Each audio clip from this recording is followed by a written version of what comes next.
So I don't know whether you guys can see on the videos, the ones that are following along, but I feel like the bar's moving quicker. That's still 170 kilos. I'm doing 2 sets now, 2 sets of 5. Today I felt the bar moved quite well. The only one concern that I have is that I feel like I'm going and using my back a bit too much. On some of those last few reps, I felt as though the posterior chain was being used a lot more than my quads. Quads are getting fatigued quicker than my posterior chain. And so then what you see is that the bar kind of shifts a little bit forward, and I use my glutes and my spine to kind of lift it up. So that's kind of called hip rise. I know that's a term that usually people use on a deadlift, when your legs straighten out quicker than your upper body.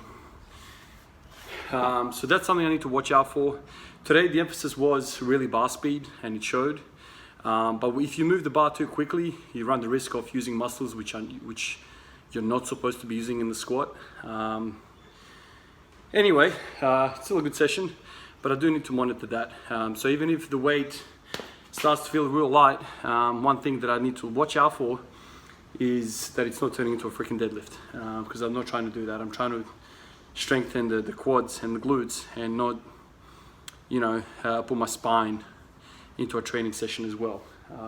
But anyway, that's something that I kind of think. I'm just kind of sharing my thoughts with you. I know I've always said to you guys it's all about bar speed, but there's a caveat, I guess, with this, and that's that bar speed in the realm of a good technique. So, bar speed in a vacuum doesn't really mean anything. It needs to be with a good technique, and that's kind of the risk that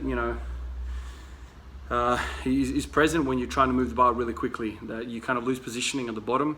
Maybe your hips shoot out a little bit quicker, and then ends up being mal-positioned, freaking position all the way through the squat. So anyway, some thoughts for that. I'll see you guys tomorrow for another 2 sets of 5 with 170. Catch you guys.